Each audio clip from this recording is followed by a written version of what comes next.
ฮ่าสวัสดีครับผมโฟร์เดสคนดีคนเดิมไม่เคยเปลี่ยนแปลงวันนี้เรากลับมาอยู่กับรายการติ่งเล่เอพิโซดเซยูประจำวันพุธที่ 28 สิงหาคมซึ่งวันนี้คือวันเกิดของอามามิยะโซระこんばんは。この世で一番青が好き、雨宮空でございます。ブレッシングスティールผมก็เลยที่จะต้องทำคลิปมานะครับผมสำหรับวันเกิดของเธอนั่นก็คือก็ต้องเข้าใจว่าอามามิยะโซระคือนักพากย์ที่ผมชอบเป็นอันดับ 4 ในดวงใจนะเราไปเริ่มกันเลยดีกว่าเพื่อไม่ให้เป็นการเสียเวลานะอามามิยะโซระมนุษย์สีน้ำเงินแห่งเรือใบไทเซลเกิดวันที่ 28 สิงหาคมปี 1993 ปัจจุบันอายุ 26 ปี เกิดที่กรุงโตเกียวกรุ๊ปเลือด AB เธอนั้นชอบสีน้ำเงินมากก็ไก่ล้านตัวเรียกได้ว่าเพื่อสีน้ำเงินนี่ยอมถวายหัวอะไรทำนองนี้เลยคือคุณสามารถไปเซิร์ชดูแบบอามามิยะโซระได้เลยว่าคุณจะเจอแต่เธอใส่เสื้อสีน้ำเงินก็สีน้ำเงินอะไรประมาณนี้เทนจังนั้นในช่วงม.ปลายปี 2 หรือก็คือม.5 บ้านเรา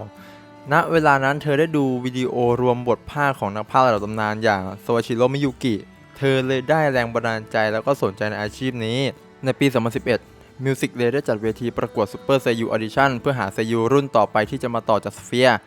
แต่ห้ามเรียกเทนจังว่าไอดอลนะเธอบอกมันไม่เท่เทนจังก็ได้ไปออดิชั่นซึ่งก็ได้ชนะการประกวดพร้อมกับอาซึคาระโมโมะแล้วก็นาซึคาวะชิอินะจึงมารวมกันเป็นยูนิตไฮเซลและออกผลงานมาถึงปัจจุบันเธอนั้นได้เดบิวต์ปี 2012 กับบทตัวประกอบบานเบอร์ผมจะข้ามไปแล้วกัน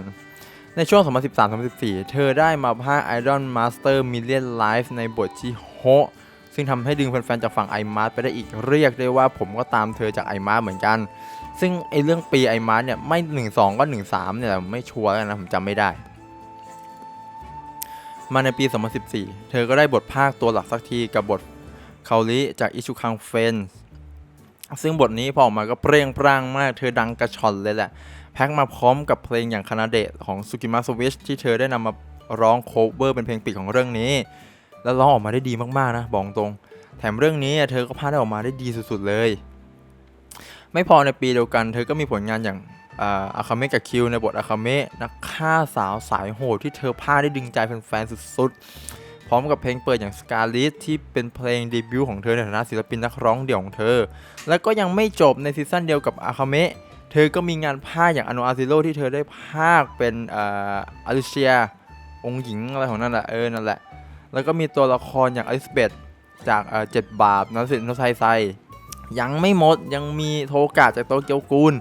เรียกได้ว่าปีนี้คือปีที่เธอดังและแจ้งเกิดอย่างแท้จริงเลยเรียกได้ว่าโอ้โหแบบปังเฮี้ยปีนี้นะต่อมาในปี 2015 เธอได้ขอมาทวีความดังของเธอขึ้นไปอีกขั้นกับบทไอล่าหุ่นยนต์สาวแสนน่ารักจาก Plastic Memory ที่ตอนนั้นทำหลายๆคนบ่อน้ำตาพังกันเป็นแถวและช่วงกลางปีเธอก็ขอ3ต่อชื่อเสียงขึ้นไปอีกขั้นด้วยการประพากย์เดทอะไรเดอะมูฟวี่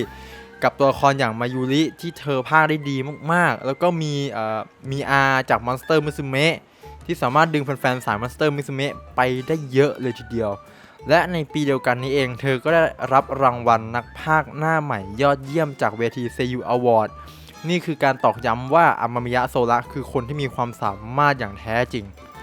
ในปี 2016 เรียกได้ว่านี่คือปีที่เธอเพิ่มชื่อเสียงไม่ใช่จาก 1 ไป 2 แต่เป็นจาก 1 ไป 10 กับบทอควาจากโคโนสึบะที่เรียกได้ว่าพากย์ได้น่ารักที่เหี้ยแถมครั้งหนึ่งนี่นาคามุระยูเอจิเคยมาเผาเธอประมาณว่าเธอทำตัวเปิ่นๆอารมณ์แบบเก็ตฟิลแบบว่าฮะอะไรนะอะไรเงี้ยประมาณเนี้ยแฟนๆหลายๆคนก็คิดว่าเนี่ยเธอคืออควาในชีวิตจริงซึ่งบทอควาทำให้เธอดังเป็นพลุแตกแบบชิบหายวายวอดเพราะตัวเรื่องเองมันก็ดังแบบฉุดหาอะไรไม่ได้เลยทีเดียวหลักๆของเธอในปีนี้กับงานภาคก็ประมาณนี้แหละปีต่อมาอย่างปี 2017 ถ้าไม่นับภาคต่ออย่างโคโนสึบะเธอก็ไม่ค่อยมีงานภาคที่น่าจดจำเท่าไหร่เพราะว่าตัวประกอบก็เยอะเหมือนกันตัดมาในปี 2018เธอก็ยังคงมีผลงานภาคต่ออย่าง7 บาทแล้วก็โตเกียวกูอยู่ซึ่งปีนี้ก็ยังเป็นปีที่เธอไม่ได้มีงานภาคตัวละครใหม่ๆที่โดดเด่นในช่วงปี 17-18 เธอออกผลงานในนามวงและเดี่ยวพอสมควรเลยแฟนๆจะไปจำในทางนั้นมากกว่างานภาคในช่วงนี้นะในช่วง2 ปีที่ผ่านมากับ17 กับ 18 นั่นเองและปีนี้อย่าง 2019 เธอก็ได้ภาคอนิเมะที่เป็นกระแสโคตรจะแรงอย่างดัมเบลในบทโซลิวินในเคมิสาวน้อยคลั่งกล้ามซึ่งเธอทำออกมาได้ดีเฮี้ยดีจนไม่รู้จะดียังไงแล้วและในซีซั่น4ก็ยังมี7 บาปภาคต่อ แล้วก็พร้อมกับเพลงปิดที่เธอได้ร้องเอาไว้กับซิงเกิลใหม่ของเธอก็อย่าลืมติดตามกันด้วยล่ะนะก็จบกันไปแล้วสำหรับติ่งไปเรื่อยเอพิโซดเซยูในวันนี้สำหรับเป็นตอนของอามามิยะโซระซึ่งผมเองนั้นอวยเธอมากๆแต่ถ้าใครชอบและหลงรักเธอก็ไปสามารถติดตามเธอได้จากที่ผมกล่าวมาข้างต้นแล้วก็มีอามิโบบ็อกที่เธอได้ทำเอาไว้ของเธอนั่นเองฝากโดเนทกดไลค์พันเพจใต้ description กันด้วยล่ะไว้ครั้งหน้าเจอกันใหม่จะเป็นใครบายบายจ้าお帰りなさいませご主人様ご主人様の帰りずっと待ってましたにゃん